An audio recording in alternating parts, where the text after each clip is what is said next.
I think there are many misconceptions about what we mean by spirituality in the world.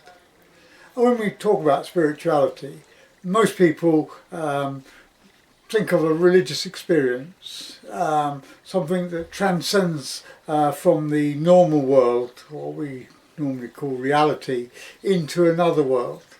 And for me, that encompasses three main areas.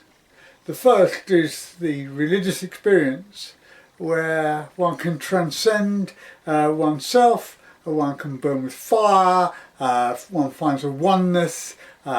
It's like reaching a new state of being, a oneness with the universe.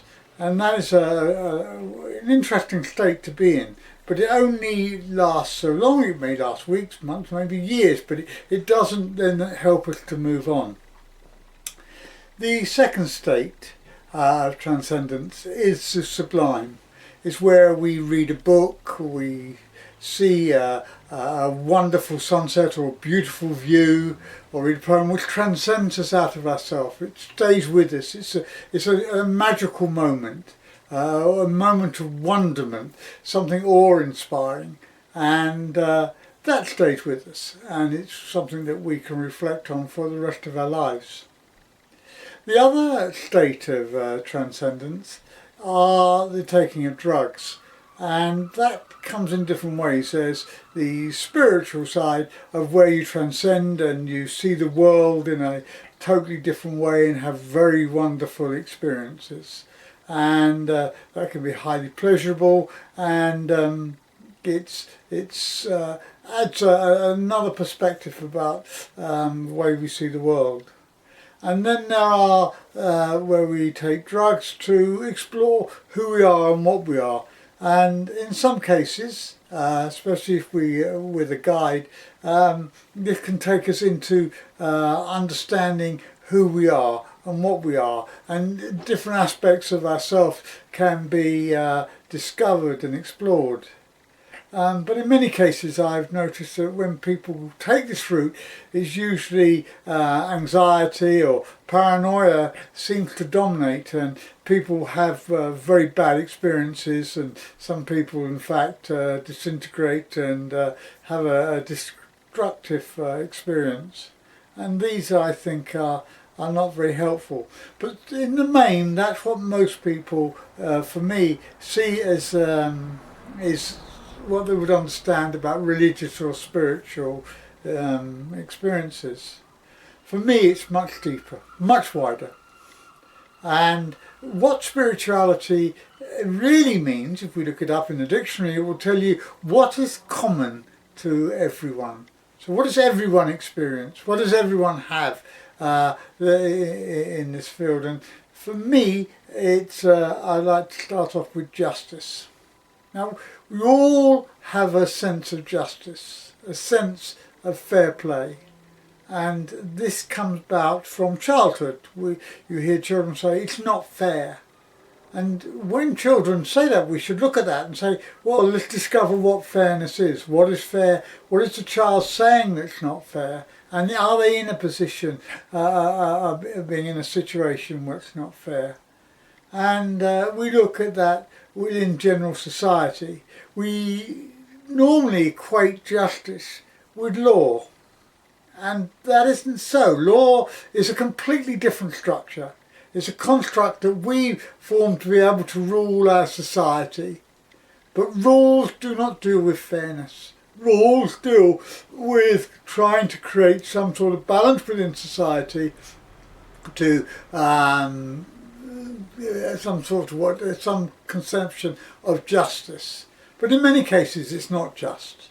Many people who go into court, for instance, and they're convicted of a crime which they have committed, we then punish them, and we don't look at why the crime has been committed, and usually it's because of anger or deprivation, revenge. There are many different reasons, and people feel it's unfair, and so they express themselves in negative ways and certainly antisocial ways, and it's up to society really to look at these situations and said, okay, that this person has done dreadful things sometimes, but why?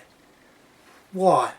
And if we just punish them, we're not being fair, because we're not understanding what motivates someone in that direction. And we also need to look at justice within our own society. What is fair? Is it fair that someone lives in a great big house and has loads of money, and someone lives in absolute poverty? Is fairness about having a more equitable society? Would that be more just? Not that everyone is equal, but a more equitable society, more of a balance within society, and not such extremes. And then trying for all of us to realise what it is like to live to put ourselves in somebody else's shoes, to experience what that poverty is like and how difficult it is surviving each day. So there are things that when we look at spirituality, we all have a sense of justice, and we need to develop that and make ourselves aware, in a spiritual sense, what do we mean by justice? Not do we mean by law, but what do we mean by what is fair within the whole of society, in every single aspect of our lives. And everybody has that. And running alongside justice is another spiritual concept, and that is the idea of conscience. Now, everybody has a conscience. Some are developed, and in some people they are suppressed.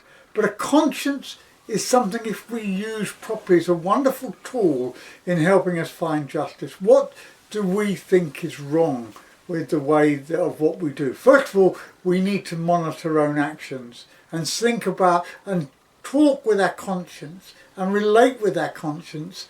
What is wrong? What have we done wrong? What have we done right? And does that seem the right path and the right decisions to take? And then when we have done things that are wrong in the past, we revisit it with our conscience and we think how we can reflect on it. Now, we all do things in the past which are really unfair, some things very antisocial, and we can hurt people. And then if we look at our conscience, we can say, well, we wish we hadn't done that. Well, we can't change the past. But what we can do is change where we are now. And if we know that we've hurt somebody, then we don't do it again.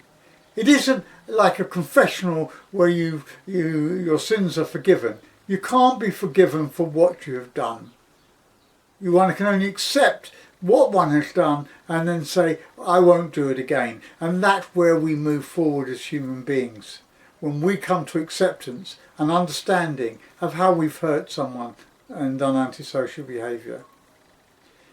From there, we can move into the other areas of spirituality, which is the inner life and the outer life. And very little is done about the inner life. We don't tend to spend time inside, and it's huge. It's bigger than the universe. It's a huge area of exploration, and there are different aspects which I will talk to on another video. And I just want to finish up with the outer world as well, which is in balance with the inner world, and creating an understanding both those is important. So when we embark on this journey of spirituality, we start now, because each day is a new beginning. It isn't that we can't start afresh. We can start taking responsibility for actions. And that starts when we say, okay, let us understand this. Let us understand what it means. And what we do is we are all in search of spirituality as much as we are in search of reality. Because reality is something we do not know. It may or may not exist. But we do know what exists within us. And it's that we should spend our time exploring. And so on the next episode, I will look at the inner and outer realities.